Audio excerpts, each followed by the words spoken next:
Oh, okay, sabi ko nga eh. Excuse us. Tony, I'll go with that. Go ahead.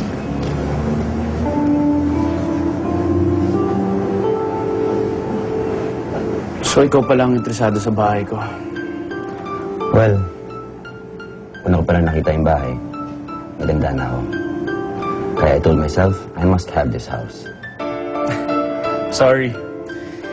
It's not for sale. Oh, come on, Justin. You know that everything has a price. You should know that by now. Not this house. Para yung kay Jessie. Para yun sa asawa ko. Justin, we both know that you don't care much for Jessie. Wala siyang halaga sa'yo. Ano pa kayo yung bahay? Kaya, yun your price. Bibilin ko, kahit magkano. Huwag mo ko insultuhin.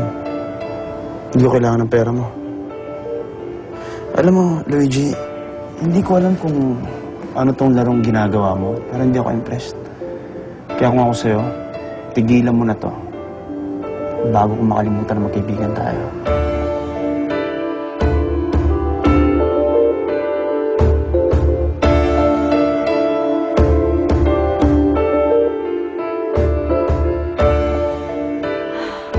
Pagod mag-shop.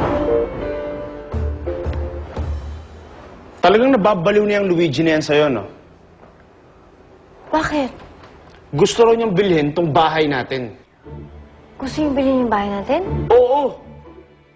Ang kapal nga ng mukha ng kumag na yan, eh. Sabi pa niya sa akin, kahit magkano, babayaran ko. Akala mo naman may pakialam ako sa pera niya. Bago siya, saksa ko pa sa baga niya yun, eh. Seryoso pa siya. Gusto niya bilhin yung bahay natin. Jessie, ano binubulong-bulong mo dyan? May hindi ka ba sinasabi sa akin, ha? Wala. Alam ba ni Luigi yan tungkol sa kontrata nating dalawa? Hindi. Bakit naman niya malalaman? Di ba sikreto natin dalawa yun? Sigurado ka? Oo naman. Sige, naniniwala naman ako sa'yo, eh. O paano? Balik na ako sa taping ko. Yung dinner nga pala natin, huwag mo kalimutan, ha? Sige, Jessie. Ingat.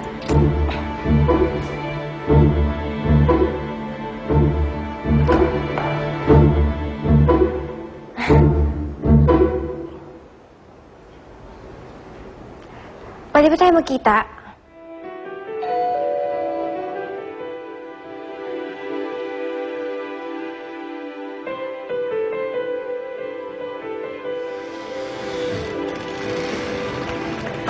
Bakit mo bibilin yung bahay namin? Wala man lang, hay?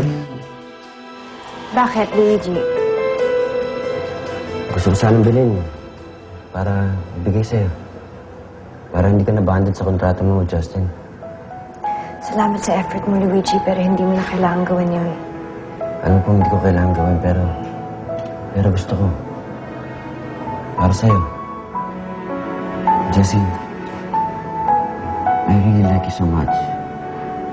Naisip ko pag wala ni kontrata ni Justin, magiging malaya ka na. Baka pwede mo na ako mahalin. Luigi. Pero hindi mo binenta ni Justin ang bahay. Kung ano man yung rason niya, kung ano man, hindi ko alam, ayaw kong isipin. Ako na mismo nagsasabi sa'yo, huwag mo nang bilhin. Okay, sige. Mauna na ako. Jason, alis na ako pumunta New York. Dahil mo kung wala rin naman akong maasahan dito sa Pilipinas.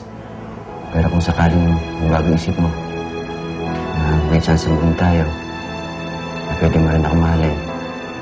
Mamayang gabi, maghihintay ako sa park kung saan kita sinundon. Kung dumating ka, ibig sabihin, binibigyan mo ko ng chance. Hindi ako darating, Luigi. Naghihintay pa rin ako doon. Dumating ka man o hindi, nandun lang ako. I haven't stopped falling.